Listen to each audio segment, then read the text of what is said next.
बिस्मिल्लाहिर्रहमानिर्रहीम। अस्सलाम वालेकुम व्यूवर्स। आज हम प्राइवेट स्कूल्स के हवाले से बात करेंगे। प्राइवेट स्कूल्स की रजिस्ट्रेशन के हवाले से एक गवर्नमेंट ऑफ पंजाब ने एक वेबसाइट बनाई है, एक पोर्टल बनाया है, जिसके बारे में अक्सर स्कूल्स को तो पता ही होगा। स्कूल्स ने अपना डाटा दिया था सीईओ ऑफिस में। पंजाब में जितने भी सीईओ ऑफिस हैं उन सब में उन्होंने अपना अपना डाटा दिया था फाइल्स कंप्लीट करके। तो उन फाइल्स को एंटर किया गया था और अब वही एंट्री जो आप स्कूल सीईओ ऑफिस ने की थी वो वेबसाइट के ऊपर शो हो रही है, जिसके थ्रू आपने अपना अकाउंट बनाना है। और अगर आपको कोई इसमें ऑब्जेक्शन है या आपकी फ़ाइल डुप्लीकेट है या स्कूल क्लोज हो गया है या अपग्रेड हो गया या जिस तरह का भी जो मैटर है वो आपने अब वेरीफाई करना है स्कूल ऑनर्स ने। और जो स्कूल्स न्यू बन रहे हैं उनकी रजिस्ट्रेशन होनी है, वो भी इसी पोर्टल के थ्रू होगी। तो अब हम इस वीडियो में आपको बताने की कोशिश करूंगा मैं कि इन तमाम चीज़ों को आपने किस तरह से देखना है और किस तरह से आप इन चीज़ों का फ़ायदा उठा सकते हैं। तो फर्स्ट ऑफ़ ऑल आप अपने लैपटॉप में, कंप्यूटर में, मोबाइल में गूगल को ओपन कर लेंगे या किसी दूसरे ब्राउज़र को ओपन करना है और आपने अपने वेब एड्रेस में गूगल पर जाके लिखना है पेपरस, PEPRIS।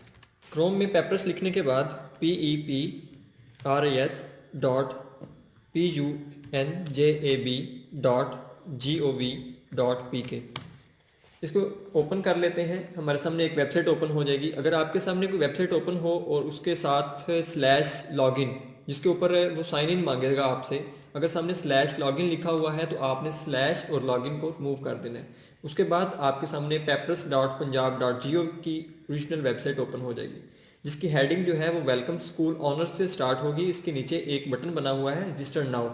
रजिस्टर नाउ वाला बटन जो है ये उन स्कूल्स के लिए है जिन स्कूल्स का डाटा पहले सीईओ ऑफिस में जमा नहीं है या जो स्कूल्स पहले रजिस्टर्ड नहीं है,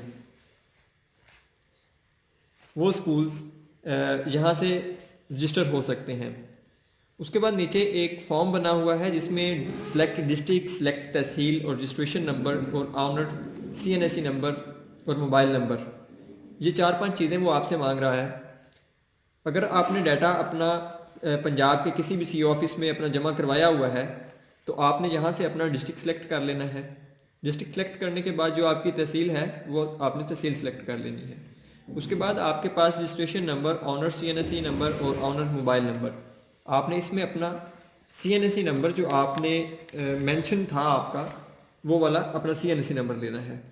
अगर बाई मिस्टेक आपका CNSE नंबर गलत एंटर हो गया हुआ है डाटे में तो उसके लिए भी आपने अपना जो गलत CNSE नंबर डाटा में एक दफ़ा एंटर हो चुका है वही आपने यहाँ पे नंबर मेंशन करना है, क्योंकि आपका न्यू CNSE नंबर अभी तक वहाँ पे सेव नहीं हुआ। इस वजह से आपका जो सारा डाटा है वो आपके पुराने ही नंबर पे शो होगा। यहाँ पे आपने जब अपना CNSE नंबर लिख लेना है तो नंबर लिखने के बाद आपके पास सर्च नाउ पे क्लिक करेंगे तो आपके पास आपका सारा डाटा जो है वो नीचे ड्रॉप डाउन में सामने आ जाएगा, जिसमें आपके स्कूल का नाम, ऑनर का नाम, year of establishment, registration number, owner CNSE number, school address और रजिस्ट्रेशन मोबाइल नंबर, ये चीज़ें शो हो जाएंगी। अगर आप अपना डाटा ठीक समझते हैं या अगर यही आपके स्कूल का डाटा है या आपके CNSE नंबर के अगेंस्ट किसी दूसरे स्कूल का डाटा एंटर नहीं हुआ तो आपने इसी को ही वेरीफाई करके लॉगिन टू वेरीफाई प्रोफाइल, मतलब इसका कि आपके पास जो प्रोफाइल बनेगी अब आपकी उसको वेरिफिकेशन के लिए आपने इसको लॉगिन करना है। तो हम लॉगिन टू वेरीफाई प्रोफाइल पे क्लिक करते हैं। यहाँ पे अगर वो आपसे अकाउंट नंबर और आपका ऑनर का नंबर जो है वो मांग रहा है तो आपने सबसे ऊपर अपना रजिस्ट्रेशन नंबर लिखना है। जो आपका CNSE नंबर रजिस्टर्ड है वो वाला नंबर आपने लिख लेना है। उसके बाद नीचे आपने अपना जो मोबाइल नंबर आपने इसमें दिया था रजिस्ट्रेशन के लिए वही नंबर आपने लिखना है। कोई दूसरा नंबर अगर आप लिखेंगे तो वो एक्सेप्टेबल नहीं होगा। और ट्राई करें कि वही आप नंबर इसमें अपना एंटर करें जो कि आपका नंबर किसी दूसरी सिम पे कन्वर्ट ना हो। मतलब कि अगर आपका नंबर जैज़ का है तो वो जैज़ की ही सिम हो, किसी दूसरे नेटवर्क की सिम ना हो। जिस तरह के लोग कन्वर्ट करवा लेते हैं सिम, उस पर आपको वेरिफिकेशन कोड जो है वो नहीं रिसीव हो सकता। तो इसलिए अपना वही नंबर इसमें एंटर करें। इसके बाद जब आप अपना नंबर एंटर कर लेंगे और पासवर्ड जो आपने लगाना है वो आप पासवर्ड भी इसमें क्रिएट करेंगे। जब आप इसमें अपना नंबर एंटर करेंगे तो नंबर एंटर करने के बाद वो आपके सामने एक पेज शो करवाएगा जिसके ऊपर आपने अपना आपके मोबाइल पे जो पिन कोड आएगा वो आपने पिन कोड इसमें लिखना है। पिन कोड लिखने के बाद आपने यहाँ पे नीचे अपना पासवर्ड जो है उसको लिख लेना है। जो आप न्यू पासवर्ड लगाना चाहते हैं वो वाला पासवर्ड आपने लिख लेना है। उसको लिखने के बाद नीचे क्लिक कर दें क्रिएट अकाउंट पे। क्रिएट अकाउंट पे क्लिक करेंगे तो आपका अकाउंट बन जाएगा और अब आप वापस अपने साइन इन पेज पे आ जाएंगे। साइन इन पेज के ऊपर सबसे पहले आपने अपना CNSE नंबर लिखना है और नीचे इसके वही पासवर्ड जो आपका बन गया है वो पासवर्ड आपने लिख लेना है। उसके बाद एक छोटा सा क्वेश्चन आपसे पूछा जाएगा, वो आपने क्वेश्चन को प्लस करके लिखना है। सेम क्वेश्चन नीचे टाइप नहीं करना, क्वेश्चन को प्लस करके जो उसका आंसर हो वो आपने लिख देना है। उसके बाद आप लॉगिन कर लेंगे अपनी आईडी के अंदर। जब आप इसको लॉगिन करेंगे तो आपके सामने आपके स्कूल का सारा डाटा जो है वो शो हो रहा होगा। अब उस डाटे का हमने क्या करना है, उस डाटे में आपके पास 4 ऑप्शंस हैं। सबसे पहले आप उसको click to verify school profile, जो डाटा आपका CEO ऑफिस ने एंटर किया है, आप उस डाटे को वेरीफाई करने के लिए इस बटन पे क्लिक करके अपना डाटा सारा चेक कर सकते हैं कि आपका डाटा बिल्कुल ठीक एंटर किया गया है। अगर आपको कोई ऑब्जेक्शन है या आपका कोई डाटा इनकरेक्ट है उसमें, तो वहाँ से आप रेज ऑब्जेक्शन भी कर सकते हैं, जिसके बारे में हम आपको बाद में बताते हैं। अगर आपकी एप्लीकेशन डुप्लीकेट मार्क हो गई है, मतलब आप अपनी एप्लीकेशन को डुप्लीकेट समझ रहे हैं, तो आप इसको मार्क एज डुप्लीकेट भी कर सकते हैं कि अगर आपकी फ़ाइल 2 दफ़ा इसमें एंटर हो चुकी है या आपके CNSE के ऊपर किसी दूसरे स्कूल की फ़ाइल अगर एंटर हो गई है तो आप उसको मार्क एज डुप्लीकेट कर सकते हैं। अगर आपका स्कूल क्लोज हो चुका है तो आपने इसको मार्क एज क्लोज कर देना है कि हमारा स्कूल क्लोज हो चुका है। तो फर्स्ट ऑफ ऑल हम क्लिक करते हैं click to verify school profile. School profile को ओपन करते हैं। स्कूल प्रोफाइल में आपके स्कूल का तमाम डाटा हमें शो हो जाएगा। सबसे पहला टेबल है बेसिक स्कूल प्रोफाइल, जिसमें आपके district, tehsil, school name, nature of school, nature of management, school level, school gender और एस्टेब्लिशमेंट ईयर होगा। School building status, postal address और पोस्टल सिटी। आपने एक एक पॉइंट को अच्छी तरह से चेक कर लेना है, क्या आपका सारा डाटा जो है वो ठीक एंटर हुआ है। अगर आपको ये डाटा ठीक लगता है तो अब हम चलते हैं नेक्स्ट टेबल की तरफ, जिसमें हमारे पास कॉन्टैक्ट इन्फॉर्मेशन। कॉन्टैक्ट इन्फॉर्मेशन में ऑनर का नाम होगा, ऑनर का CNSE number, owner mobile number, alternate phone number. यहाँ से अगर आप मोबाइल नंबर चेंज करवाना चाहते हैं वो आप यहाँ से नंबर भी चेंज करवा सकते हैं। इसके बाद प्रिंसिपल का नाम होगा। प्रिंसिपल का नाम के बाद वो प्रिंसिपल है या एडमिनिस्ट्रेटर है या जो भी इसकी जॉब टाइटल है वो आप यहाँ पे मेंशन कर सकते हैं। इसी तरह से प्रिंसिपल एडमिनिस्ट्रेटर का CNSE नंबर होगा और इसके बाद उसका फ़ोन नंबर। इसके बाद प्रिंसिपल या एडमिनिस्ट्रेटर का ईमेल एड्रेस। ये ज़रूरी नहीं, ऑप्शनल है, अगर आप लगाना चाहें तो लगा सकते हैं। कॉन्टैक्ट पर्सन नेम, कि हम किसके साथ कॉन्टैक्ट कर सकते हैं। इसके बाद कॉन्टैक्ट पर्सन डेजिग्नेशन क्या है और पर्सनल कॉन्टैक्ट पर्सन जो है उसका CNSE नंबर। इसी तरह से कॉन्टैक्ट पर्सन का फ़ोन नंबर और कॉन्टैक्ट पर्सन का ईमेल एड्रेस। ये सारा डाटा आपने वेरीफाई कर लेना है। अगर ये आपका डाटा ठीक है तो इसके बाद अब हम चलते हैं अपने नेक्स्ट टेबल की तरफ, जिसमें है हमारे पास रजिस्ट्रेशन इन्फॉर्मेशन। अगर आपका स्कूल ऑलरेडी रजिस्टर्ड है तो वो आपको डाटा यहाँ पे शो हो रहा होगा, जिसमें आपका रजिस्ट्रेशन नंबर है जो आपका CEO ऑफिस ने रजिस्ट्रेशन की थी, उसको एक नंबर अलॉट किया गया था, वही नंबर आपका यहाँ पे मेंशन होगा। इसके बाद उस रजिस्ट्रेशन नंबर की डेट क्या होगी, उस रजिस्ट्रेशन नंबर डेट यहाँ पे आपने चेक कर लेनी है। जिसके बाद आ जाएगा रजिस्ट्रेशन वैलिड टिल, कि वो आपकी एक्सटेंशन रजिस्ट्रेशन जो है वो कब तक थी, उसमें आपने अगर कोई एक्सटेंशन लिया है तो वो भी आप यहाँ पे एंटर कर सकते हैं। इसके बाद आएगा बिल्डिंग फिटनेस हाइजेनिक सर्टिफिकेट। यहाँ पे आपने बिल्डिंग फिटनेस सर्टिफिकेट जो है उसका नंबर लगाना है। इसके बाद अपना फिटनेस सर्टिफिकेट जो है उसकी इशू डेट चेक कर लेनी है। ये सारा डाटा आप यहाँ से चेंज नहीं कर सकते। ये सारा डाटा आप यहाँ से चेंज नहीं कर सकते, आप यहाँ से सिर्फ ऑब्जेक्शन रेज कर सकते हैं। इसके बाद लास्ट पे है क्लास वाइज एनरोलमेंट। एनरोलमेंट अगर आपके पास चेंज होती रहती है, ये भी डाटा आपने चेक कर लेना है। इसके बाद आ जाएगा स्कूल स्टैट्स। स्कूल स्टैट्स के बाद लास्ट में है स्कूल जियो लोकेशन। यहाँ पे आप अपने स्कूल की लोकेशन जो है वो भी मार्क कर सकते हैं।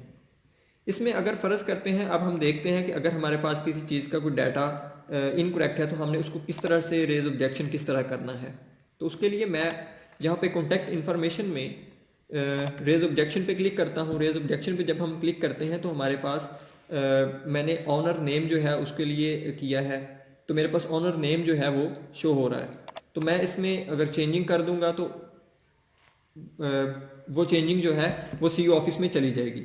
सबसे पहले मैंने ऑनर नेम जो है उसमें जो एंट्री करना चाहता हूँ वो करूँगा। उसके बाद मेरे पास ऑनर CNSE नंबर है, उसमें चेंजिंग पॉसिबल नहीं है यहाँ से, इसके बाद ऑनर मोबाइल नंबर है, ऑनर मोबाइल नंबर जो है ये हम चेंज कर सकते हैं। और ये जो भी हम चेंजिंग करेंगे, लाइक ये मैंने कॉन्टैक्ट वाली इन्फॉर्मेशन जो है उसमें चेंजिंग करने की कोशिश की थी। इसी तरह से अब हम अगर रजिस्ट्रेशन में हमारे पास कोई ऑब्जेक्शन है या हमारी एक्सटेंशन हुई थी जो हम इसमें एंटर नहीं कर सके, तो हम वहाँ पे रेज ऑब्जेक्शन करते हैं। तो सबसे पहले हमने रजिस्ट्रेशन नंबर एंटर करना है, रजिस्ट्रेशन डेट एंटर करनी है और रजिस्ट्रेशन वैलिड टिल तक, मतलब वो रजिस्ट्रेशन कहाँ तक थी उसकी डेट मेंशन कर देनी है।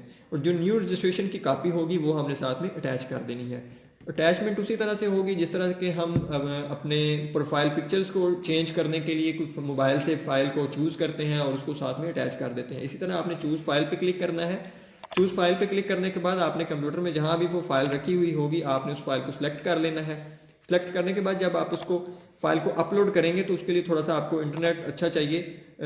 जब जैसे ही वो आपकी फ़ाइल अपलोड हो जाएगी उसके बाद नीचे यहाँ पे एक बटन बना हुआ है सबमिट ऑब्जेक्शन का, सबमिट ऑब्जेक्शन पे आपने क्लिक कर देना है और आपका ऑब्जेक्शन जो है वो सी ऑफिस में सबमिट हो जाएगा। ये था ऑब्जेक्शन रेज करने का तरीका। इसी तरह हम आपको बताऊंगा कि आपने अपनी फ़ाइल को मार्क एज डुप्लीकेट किस तरह करना है। उसके लिए आपने मार्क एज डुप्लीकेट पे क्लिक कर देना है और जैसे ही आप इसके ऊपर क्लिक करेंगे तो आपके पास सबमिट का ऑप्शन आ जाएगा और आपने इसको सबमिट कर देना है। इससे आपकी फ़ाइल जो डुप्लीकेट मार्क हो जाएगी। या मार्क एज अ क्लोज अगर करना चाहते हैं तो आप इसको क्लोज भी कर सकते हैं। इसी तरह अगर आपके एक स्कूल की 2 या 3 या 4 या 5 ब्रांचेज हैं तो आप उनको भी इसमें ऐड कर सकते हैं खुद ही। उसके लिए आपको सी ऑफिस में फ़ाइल जमा करवाने की ज़रूरत नहीं रहेगी। आपने क्रिएट न्यू एप्लीकेशन पे क्लिक करना है। क्रिएट न्यू एप्लीकेशन पे क्लिक करने के बाद यही डाटा जो सारा आपके स्कूल का ऑलरेडी एंटर था, इसी तरह आपने इसी डिटेल के साथ basic school profile, contact information, इस तरह इसके आगे बिल्डिंग फिटनेस हाइजेनिक सर्टिफिकेट और क्लास वाइज इनरोलमेंट, ये सारी चीज़ें आपने इसमें एंटर कर देनी है। इसमें आपके स्कूल ऑलरेडी रजिस्टर्ड नहीं है इसलिए वो आपसे रजिस्ट्रेशन मेथड जो है वो नहीं मांग रहा। तो आपने जब ये सारा डाटा एंटर कर देना है, सबसे लास्ट पे आपको बटन शो हो जाएगा सबमिट का। सबमिट बटन पे आप क्लिक करेंगे तो आपकी एप्लीकेशन सबमिट हो जाएगी। यही इसी तरह से आप अपने 5 स्कूल जो हैं वो सबमिट कर सकते हैं। जब सबमिट करेंगे तो उसके बाद आपके पास एक चलान फॉर्म जनरेट हो जाएगा। चलान फॉर्म को आपने डाउनलोड कर लेना है। डाउनलोड करने के बाद आपने मुतलका बैंक में उसकी फ़ीस जो है वो जमा करवा देनी है। फ़ीस जमा करवाने के बाद आपके पास एक रसीद मिलेगी, उसको आपने साथ में अटैच करके तो अपनी पेमेंट स्टेटस जो है उसको चेंज कर सकते हैं यहाँ पर क्लिक करके। तो जब आपकी एप्लीकेशन एक्सेप्ट हो जाएगी तो अब तब आपके पास ऑटोमेटिकली कंप्यूटराइज जनरेटेड जो है आपका रजिस्ट्रेशन वो आपको मिल जाएगी और आपको स्कूल को एक MS कोड भी जो है वो मिल जाएगा। इसी तरह से ये उन स्कूल्स का मेथड था जो स्कूल्स ऑलरेडी रजिस्टर्ड हैं या जिन स्कूल्स ने अपना डाटा सबमिट करवाया था सी ऑफिस में। अब हमारे पास वो स्कूल्स हैं जिन्होंने आज तक अपना डाटा ही रजिस्टर नहीं करवाया, मतलब जो स्कूल्स अभी न्यू हैं, बिल्कुल बने हैं, वो इसी साइट के ऊपर peppers.punjab.gov.p के ऊपर अपना रजिस्टर नाउ बटन पे क्लिक करेंगे। सबसे ऊपर रजिस्टर नाउ पे जब वो क्लिक करेंगे तो वो आपसे आपका CNSE नंबर जो है वो मांगेगा। यहाँ पे आप अपना नंबर लिखेंगे। अपना CNSE नंबर एंटर करने के बाद आप अपना मोबाइल नंबर जो आप उसके साथ रजिस्टर करना चाहते हैं आप वो अपना मोबाइल नंबर लिख लेंगे। मोबाइल नंबर के बाद आप यहाँ पे जो छोटा सा सम नीचे होगा उसको प्लस करके उसका जो आंसर होगा वो लिखेंगे। इसके बाद आप करेंगे send verification pin and send password पे क्लिक कर देंगे। जब आप इस पे क्लिक करेंगे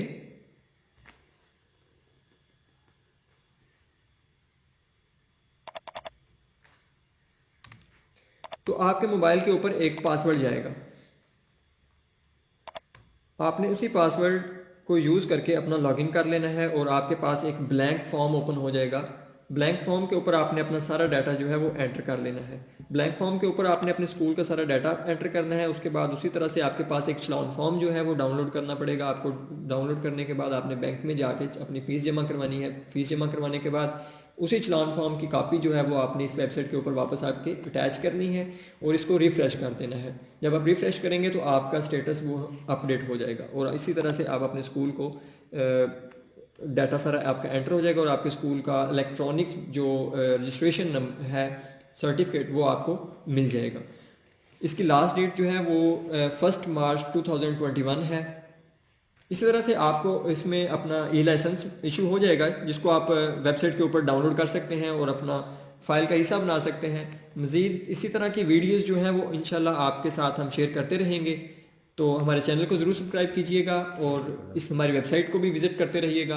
इंशाल्लाह इसी वेबसाइट के ऊपर आपको मज़ीद इस तरह की मालूमाती वीडियोज़ जो हैं वो मिल जाएंगी।